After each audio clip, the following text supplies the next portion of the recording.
Cerita akan Bang Ripan bawakan kali ini berjudul Bedong Mayit, di mana cerita ini ditulis oleh Agil Saputra. Dan bagi yang ingin membacanya secara langsung bisa kunjungi link yang ada di deskripsi. Dan tak usah lama-lama, ini dia ceritanya.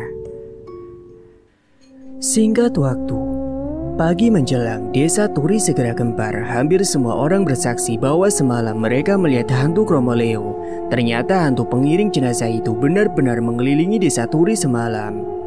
Akan tetapi, ada hal yang ternyata menambah kegemparan waktu itu.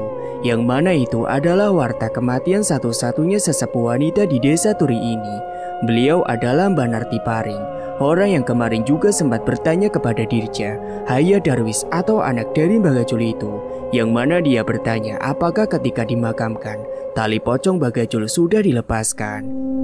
Meninggalnya Mbak Narti ini tampak tak biasa, karena banyak warga yang bilang kalau kemarin beliau terlihat bugar-bugar saja dan masih bertegur sapa di ladang.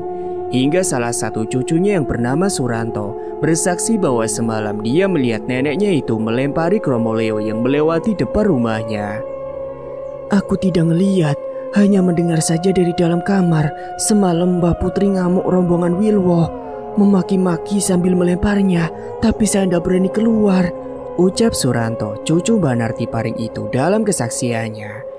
Warta itu pun sampai di telinga Mbak Jayus yang langsung mendiskusikannya dengan Mbah Roso dan Mbah Mangun waktu siang hari, yakni tepatnya beberapa saat setelah Mbah Narti dikebumikan. Sepertinya bedong mayit itu memang tidak berhasil ditemukan oleh Darwis dan tentunya tidak bisa ikut dikuburkan bersama dengan Gajul, kata Mbah Mangun. Iya betul, karena tidak mungkin Kromoleo dari gumuk lebah pati itu turun kalau tidak dipancing oleh bedong mayit itu yang sekarang sudah berkeliaran, tanggap Baroso yang menyebut nama Gumuk Pati, suatu lembah di selatan desa Turi ini yang konon menjadi tempat di mana hantu pengiring jenazah itu berasal. Asu, saya sebenarnya kecewa dengan kegagalan Gajul mendidik anak dan cucunya. Beginilah jadinya, wasiat sesepele itu diabaikan begitu saja, ucap Bajayus yang kali ini disela oleh Mbah Mangun. Uwes Kang, uwes, tidak ada gunanya kita menyalahkan. Yang terpenting sekarang adalah ke rumah Gajul untuk mencari barang itu. Jangan sekarang, kita ini baru saja sembuh dari sawan pati. Sawan dari mana lagi kalau bukan dari kematian teman kita Gajul. Dan baru tadi pagi ini kita sedikit bugar. Kalau kita ke sana sekarang, aku yakin kita bisa abruk lagi, ucap Mbah Mangun yang tak lama kemudian kembali berkata. Saya ini curiga kalau sakitnya kita hampir 2 pekan ini adalah ulah dari si bedong mayit itu, agar kita tidak turut mencari dan menguburkannya bersama jasad Gajul. Dan sebenarnya kita ini masih beruntung. Darwis sempat mengingat wasiat itu. Coba saja kalau Darwis tidak bicara, mungkin kita juga tidak akan tahu kalau Gajul masih menyimpan bedong mayit itu. Selama ini kita taunya barang itu sudah dilarut toh, tambah Mbah Mangun yang dibalas oleh Mbah Roso dan Mbah Jayus dengan anggukan kepala. Tapi para warga sekarang tetap perlu ditenangkan, kata Mbah Roso beberapa saat setelah itu. Iya betul sekali. Nanti kita ngomong bareng-bareng dengan Pak Care, biar dia saja yang mewartakannya kepada para warga, jawab Mbah Mangun kembali. 3 sesepuh itu pun kembali larut dalam obrolan membahas tentang kain rombeng yang mereka sebut bedong mayit itu dengan opini-opini yang kebanyakan menyudutkan mendiang Mbah Gajul.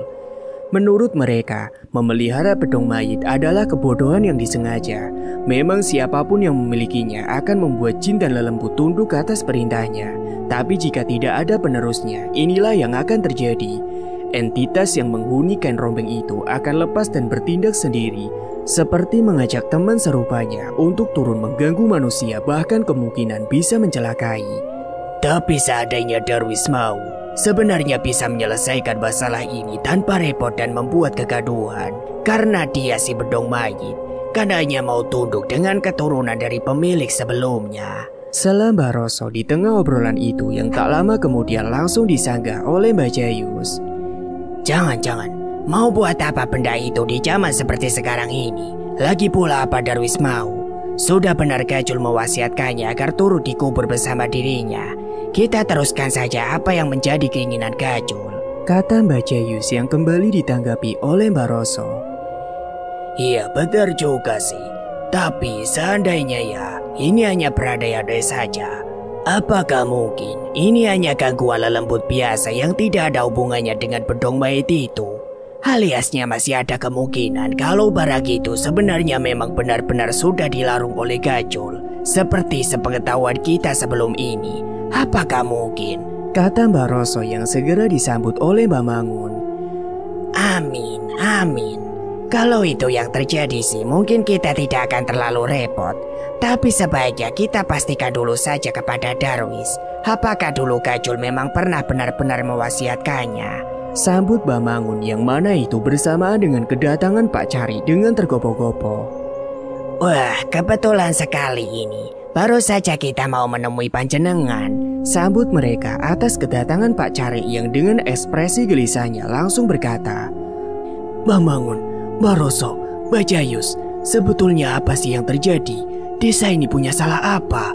Buka Pak Cari yang setelah itu bercerita tentang kejadian yang semalam dia alami.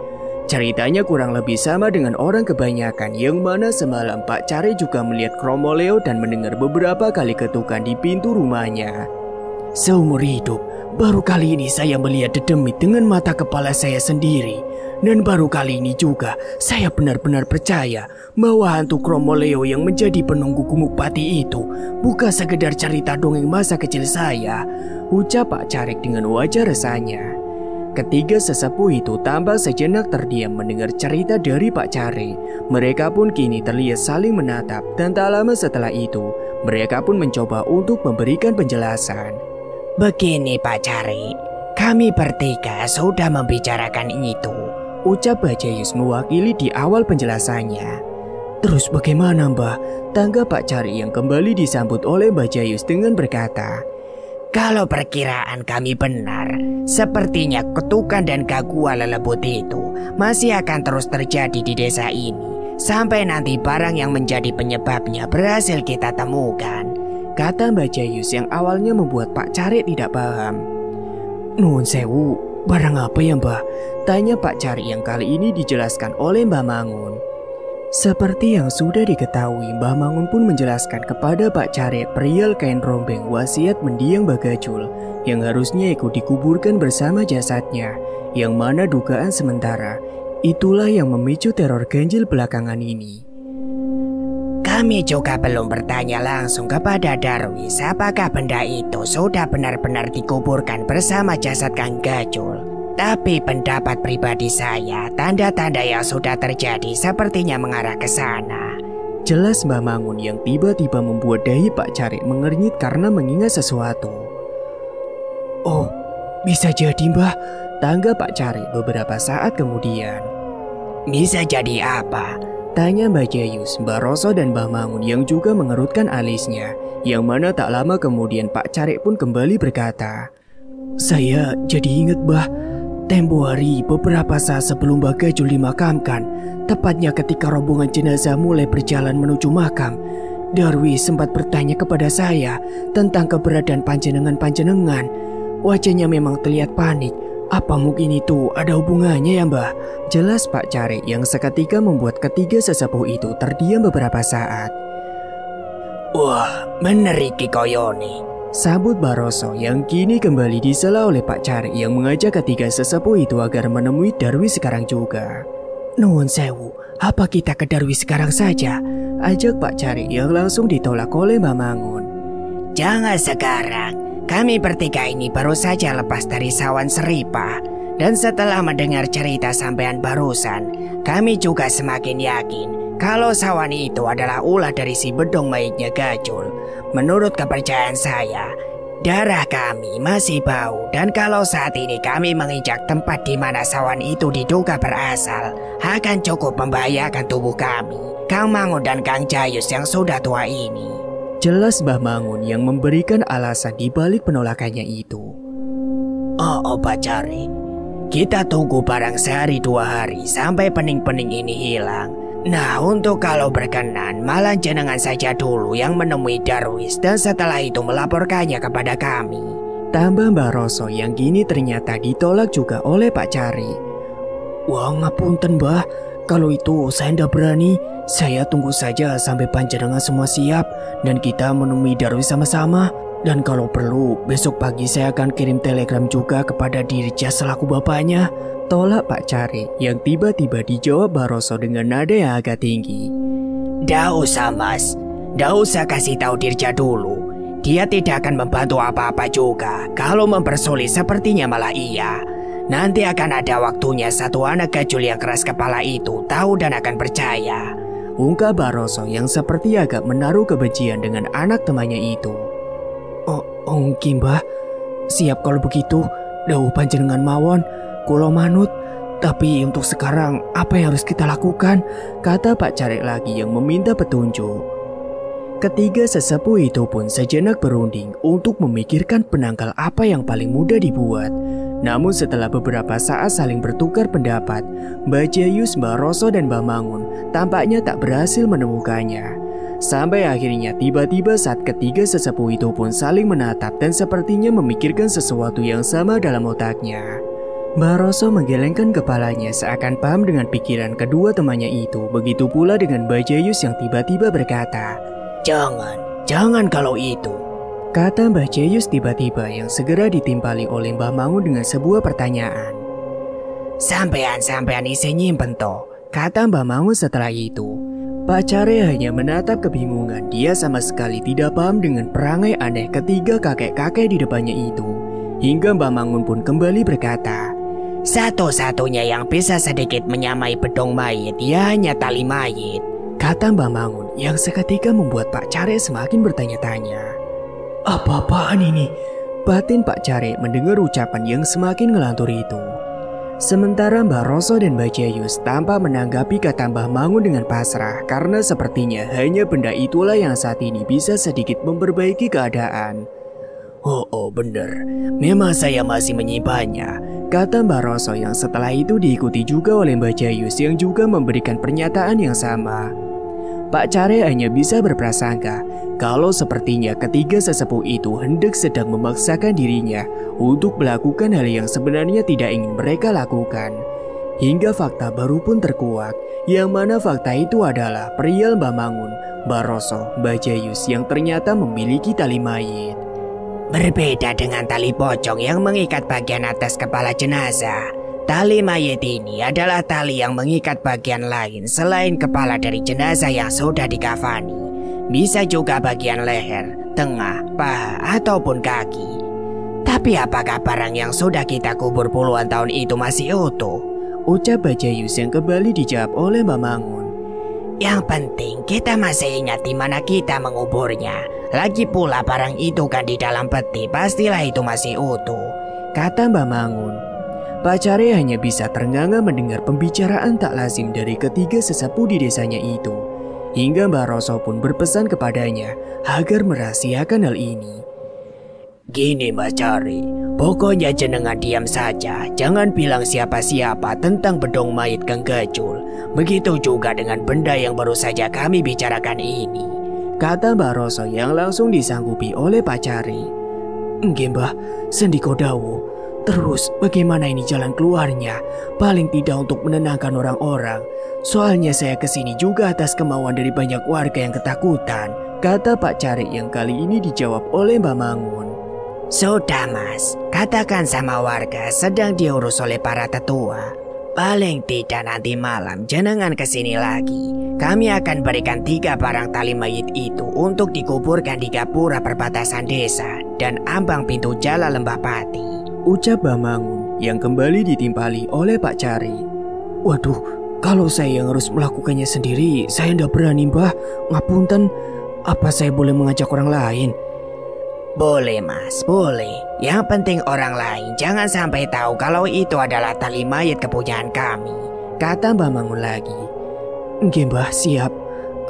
Tapi apakah ini manjur Mbah?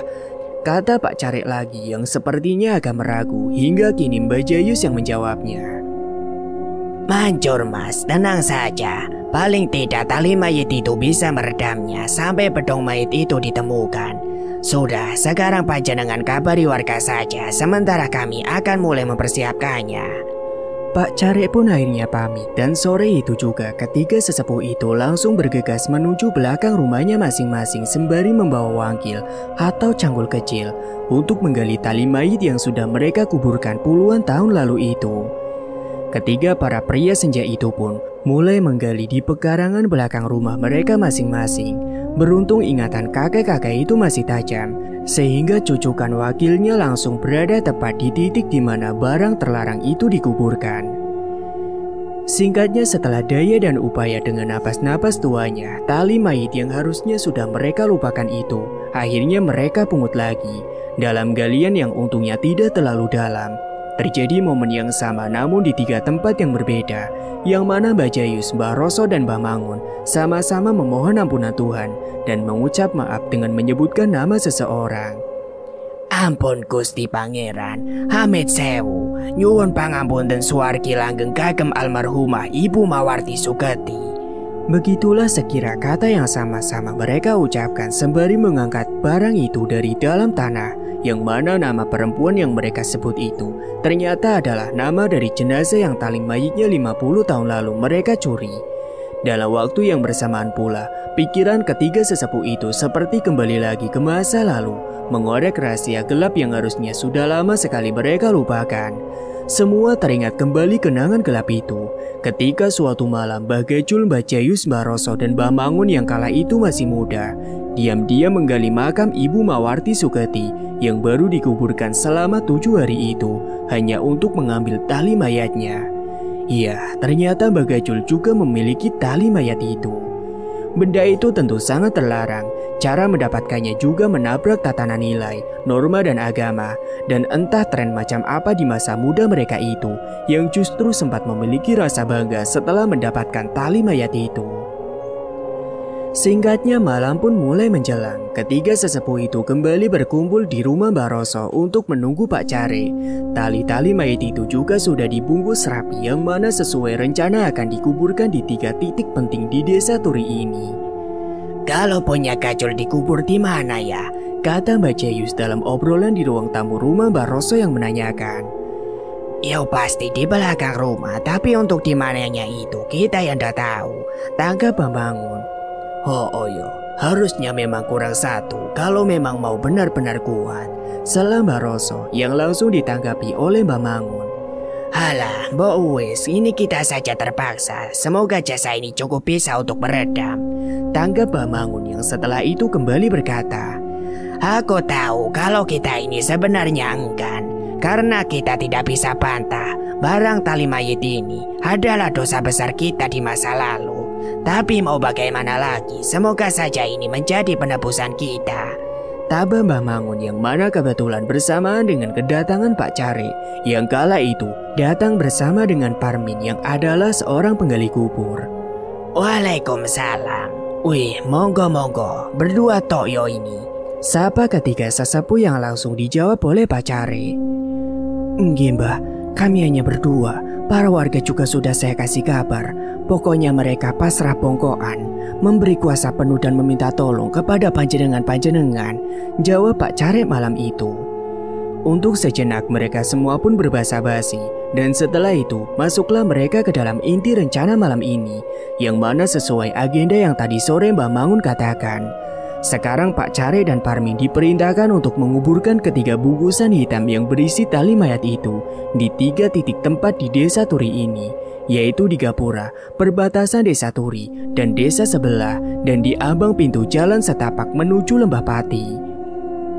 Sudah cukup, sekarang kita kuburkan bungkusan itu. Kira-kira seukuran 2 jengkal tanah panjenengan di tempat yang tadi saya sebutkan. Tugas Mbah Mangun yang segera disusul oleh berangkatnya Pak Care dan Parmin untuk menguburkan benda-benda itu. Menit pun berganti jam dengan malam yang kini sudah semakin larut. Para sesepuh berada di rumahnya masing-masing. Detik ini mereka masih terjaga, menunggu cemas berharap 3 tali mayat yang sudah tertanam di 3 titik itu benar-benar bisa bekerja untuk menghalau para lelembut yang kuat disangka telah digerakkan oleh jin bedong mayit milik mendiang Mbah Gejul tersebut.